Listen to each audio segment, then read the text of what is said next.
Hi, we're the Casual Gamers Group, and this is Dr. Jonesery. I'm Nate, aka No One. I'm J-Pops. And I'm Chip GT. Welcome to our new video series called On the Workbench. What do we got today?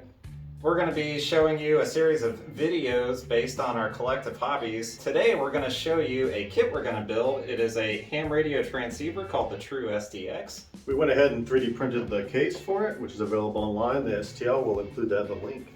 We're going to go over the tools you'll need for this project, some safety tips, and also what that might cost, and have some options for your budget on the high end and the low end as well.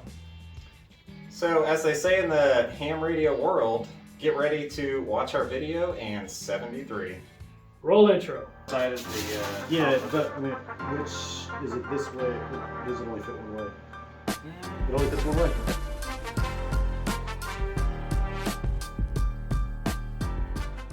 All right, so tell us a little bit about soldering.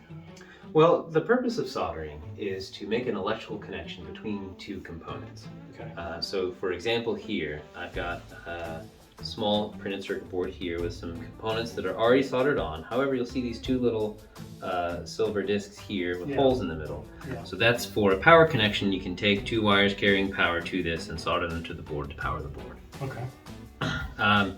So what tools will we use for something like that? we'll use primarily some soldering irons. We have a couple of options here. Something that's a little bit smaller. This is something that'd be about 20 bucks. You can get like an all-in-one kit. It'll come with a small stand with a soldering iron, probably a few little odds and ends pieces.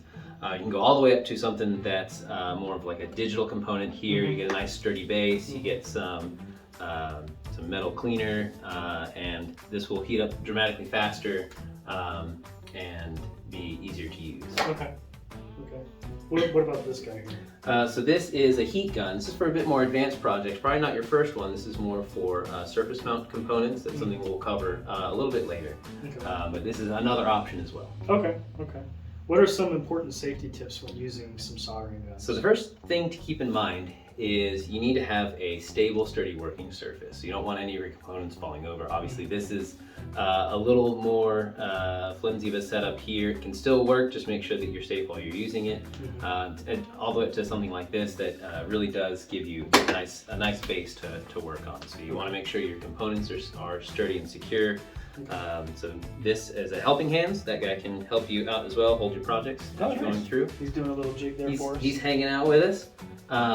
The other thing is on the safety side is soldering irons do get hot. Yeah. You're having to melt metal to make an electrical connection. So Right. you don't want to touch anything on a soldering iron that is metal. Okay. So usually soldering irons will have a little insulated handle in the back. So this is where you want to hold it. You're not signing your name.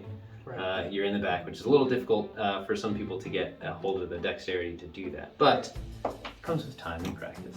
Okay. Obviously, when you're doing this, do you have to worry about any kind of fumes? Or... Yes, you do. So that's one thing. So in the past, solder, so we have some examples of solder here, just a little wire.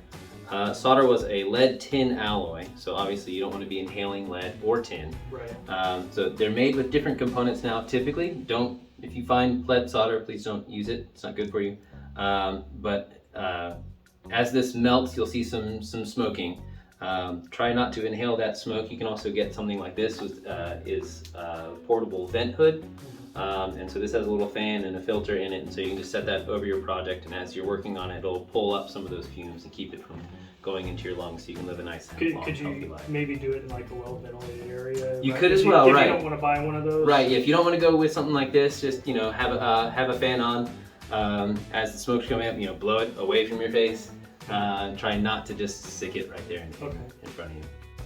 What is the purpose of this? Oh, okay, sure. Yeah, so this blue pad here, this is a soldering mat. So this is a silicone mat that sits on your workstation, and that can disperse the heat. So as you're soldering on it, if you hit the table, if you're not heating up your workstation or burning a hole through the table you're working on. Okay. Or anything like that. So you can't like burn through that. No. Okay. No, it'll keep the heat. Or if you have like a solder spill, it's not going to burn the table. Or Right. anything. Yeah. Okay. It keeps your workstation, protects your workstation from your solder. Okay. Cool. Okay, so let's say I'm soldering and I make a mistake, like I put too much solder down, or it bridges the connection. what are some tools that we have at our disposal to fix that? Sure. So the first thing we have is a desoldering tool. Use your soldering iron, you heat up the point on the board that you've made a mistake. You push your plunger in, set it over your solder point, and just hit the button. It'll suck the solder in and erase your mistake. Awesome. The other thing we have is called a solder wick. It's a copper braided cable. You stick that over your solder connection, and then you place the soldering iron on it. Okay. You can see that. So it'll heat up the braided cord. Right. So it'll heat that up. It'll heat up solder underneath it, and the solder will pull into the wick off It of your just board. lifts it up like a piece of tape. Right. Yep. Okay. Cool. So what are these things then? Like this and this? What is that? Sure. So this is called Flux. So Flux is a tool. It's a chemical you can put on your board that helps the solder flow onto the component that you're trying to get it on. Okay. There are a lot of soldering material actually comes with a flux core, so the flux is built in. Or for some more detailed parts, sometimes you want to have something like this that'll help you make connections easier. So you would use this then for like smaller components? Correct. Yes. And then you just get the stuff that already has the flux in it for larger components? Right. Yeah. If you've got nice large contacts to put things on, some of the flux core solder is really easy to use. Okay. Cool. I guess this is like another cleaner that goes right, over yeah. here. So instead of having this is all integrated in, say if you've got this guy right here, you can just set this on your workbench next to you, and you can use that to clean off your soldering tip. Oh, okay, cool. And I see that we have an assortment of different pliers here. Sure. Yeah, we've got some hand tools here. One of the most important you'll need are some tweezers. You're working with some small components, as you can see right here. Your fingers will get in the way, and tweezers will help keep those components both in the right place and also clean, not get your oils on your fingers. Okay. We've got some cutters right here, help you snip some of the extra loose wires, some wire strippers depending on what sort of things you're using, some crimpers as well for some of the electrical connections you'll want to use, and also a multimeter so we can test out our connections after we've made them. Oh, so like after you're done soldering, you can actually test it. Right, yeah, so Gotcha. you can actually measure the resistance across. Make sure that your soldering is good. Yep, make sure you make a good solid connection. Okay, cool.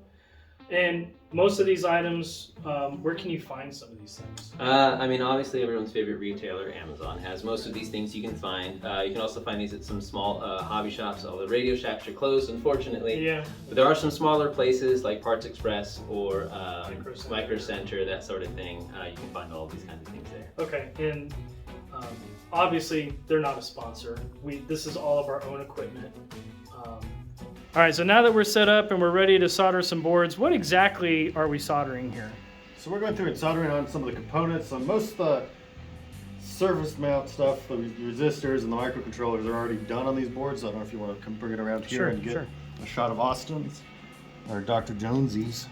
And so you can kind of see that a lot of the pieces are already done, but we're going to go in and add like the power connectors and some of the other like buttons and switches and connector for the standoffs to kind of join everything together, so it's kind of some assembly.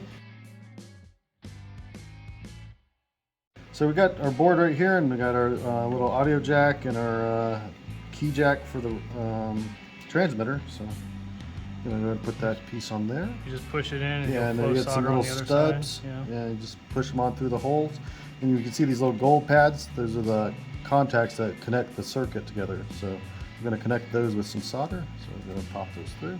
Got 3 of them. 1, 2, maybe. There we go. A little tight. Which is kind of nice because then when we flip it to solder the other side, they'll stay in place. This is the 3rd. There we go. And then I'm going to go ahead and float these solder joints. Get our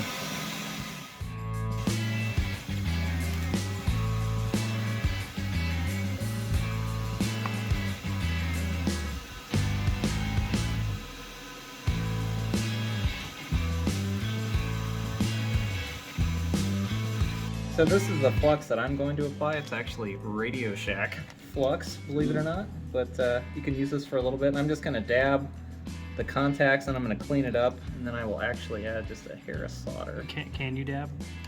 I can. But you got to make sure like that was really bad. You don't want to bridge the contacts. So I'm just going to get a little bit and then I will clean this up.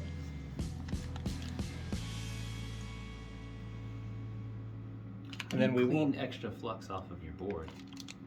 very carefully. Get some alcohol, some Yeah, actually, alcohol will do it. Some Yep. 90. I forgot to proof, bring some which, alcohol. I've got some alcohol I can grab. Get alcohol, then a Q-tip, some tech wipes, and go in and wipe it right up. Now I'm gonna actually throw this away. I have like a little discard pile down here, but grab another pick. I'm gonna clean this up. I'm after seeing all this stuff, I'm upgrading my solder. Step your game up. I need some helping hands because I've been doing it on my glass table and my soldering iron. That'll do it, yeah, but... So my soldering iron is a mix between Jonesy's and the really cheap one that Chip got us. It has this crappy base, and then it just has a thing that has a plug, and so the weight of the cord pulls the whole thing. That's why I like this thing, it's so heavy. Yeah, it's heavy. This- It's not going anywhere. Yeah, and then having the digital control, it heats up super fast. Yeah, and it you like, also stays have- hot. And, Yeah. I'm gonna come around this other side. It's $100, but Get it's have not been sorry for buying Oh, it. I bet you've used that a ton. Yeah, definitely worth it. You're just cleaning up some extra flux here. Just cleaning it off.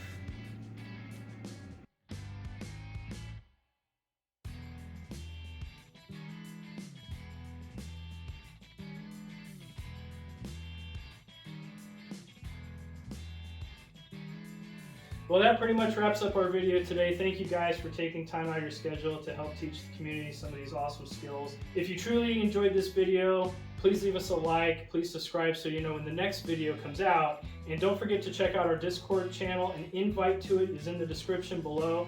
And please join us on Saturday nights as we play games. We'll answer any question that you have. All right? Thank you. Thanks, 7:30. Thanks a lot. Thanks.